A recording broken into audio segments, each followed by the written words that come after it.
Ottavo giorno. Essere figli, dolcezza e quotidianità. I figli si fidano, i figli si affidano, e una madre è vicina, sempre. La vedi anche se non c'è. E noi siamo capaci di vederla? Beato è chi vede con il cuore. Madonna di Banneux.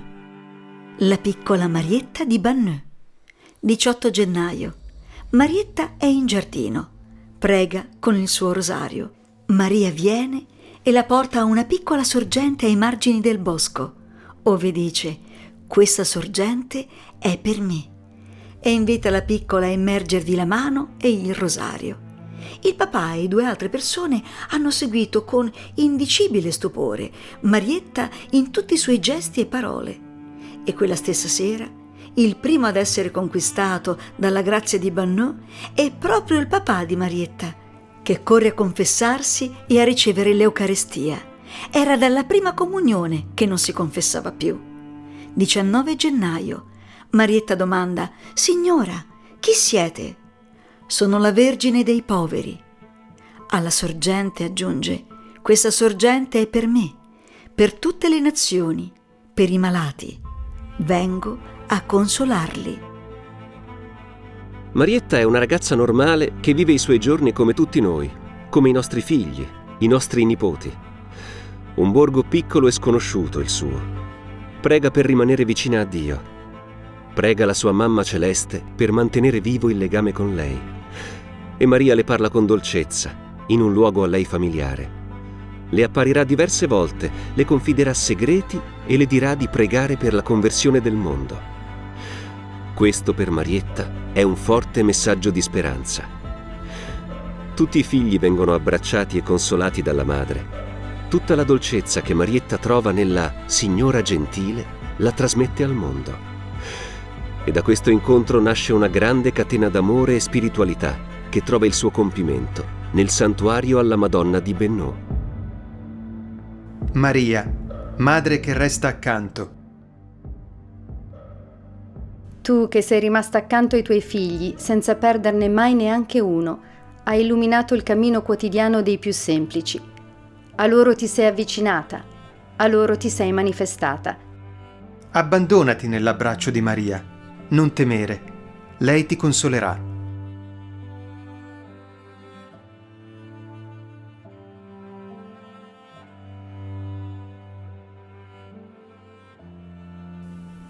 Maria Santissima è una maestra incomparabile di educazione, perché è fonte inesauribile di amore.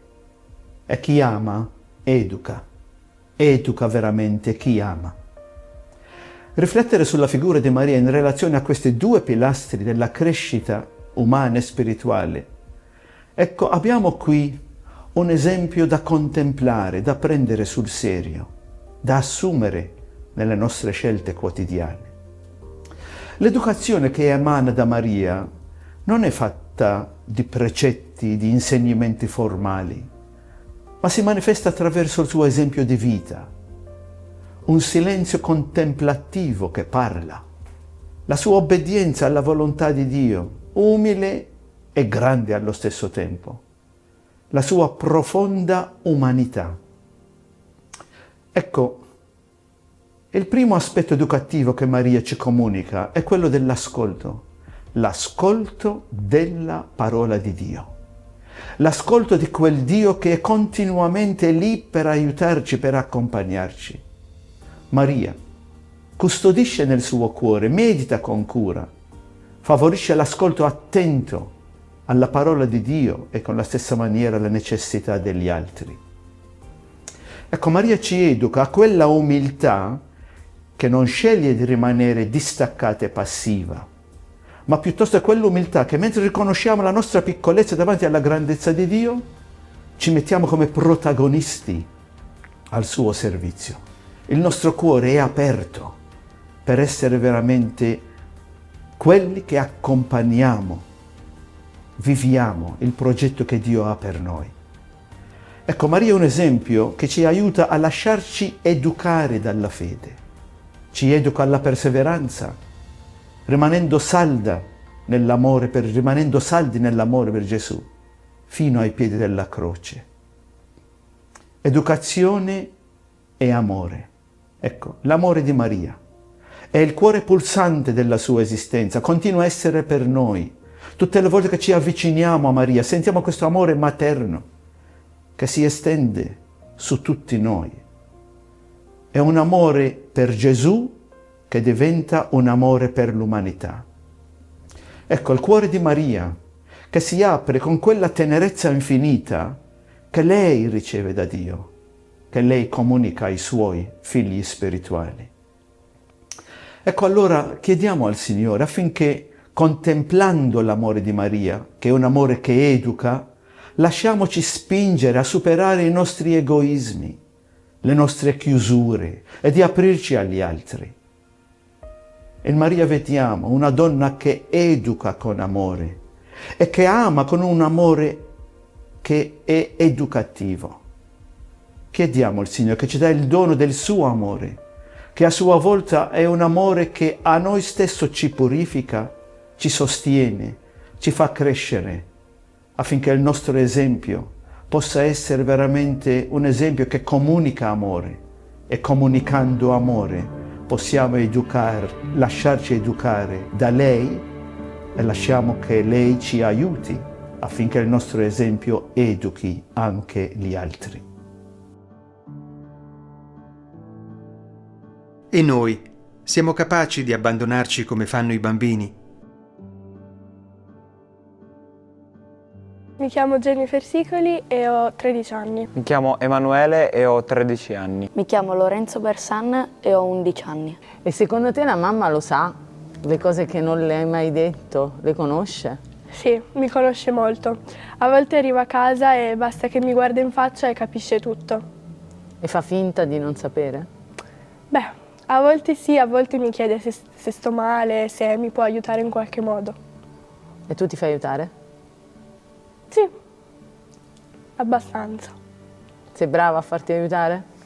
Molte volte cerco di superare la cosa da sola, però c'è sempre bisogno di un aiuto di una mamma. E secondo te la Madonna chi è? Chi è per te? Per me sicuramente è come una seconda mamma, perché non è soltanto la mamma di Gesù, ma è anche la mamma di tutti noi cristiani, e per me lo è. Ci parli ogni tanto? Sì, quando magari sono in un momento di sconforto, prego e penso a lei. E ci parli anche raccontando le cose quotidiane o no? Sì, soprattutto le cose che non sono andate durante la giornata e anche quelle che sono andate bene per ringraziarla. E ti aiuta questo? Sì, mi aiuta. Lei ti risponde? Mi risponde dal cuore, sento qualcosa. Secondo me la Madonna è come una madre, cioè io posso, se magari sono arrabbiato, sono arrabbiato per un motivo stupido, allora posso rivolgermi a chiunque, ma se sono arrabbiato per qualcosa di serio, io anche sempre mi rivolgo alla Madonna, così almeno posso parlare con qualcuno che mi capisce di sicuro, perché posso dire tutto con lei. E come ci parli con la Madonna? Che cosa le dici? Gli dico per quello per cui sono arrabbiato, per cui sono felice, prego prima di dirlo magari, se mi serve qualcosa, ma non qualcosa di materiale, se mi serve qualcosa di più spirituale, parlo con lei. Per me la Madonna è una madre più grande di tutte le altre madri che ci protegge dal cielo e che sta sempre con noi anche nei momenti più difficili, anche se le nostre vere mamme non possono venire a scuola con noi. E tu ci credi a questa cosa? Sì. La senti la Madonna che sta con te? Sì. Che parla con te? Sì. E tu gliele racconti le cose alla Madonna? Sì. Prima di andare a dormire e anche la mattina quando mi sveglio. E lei ti risponde?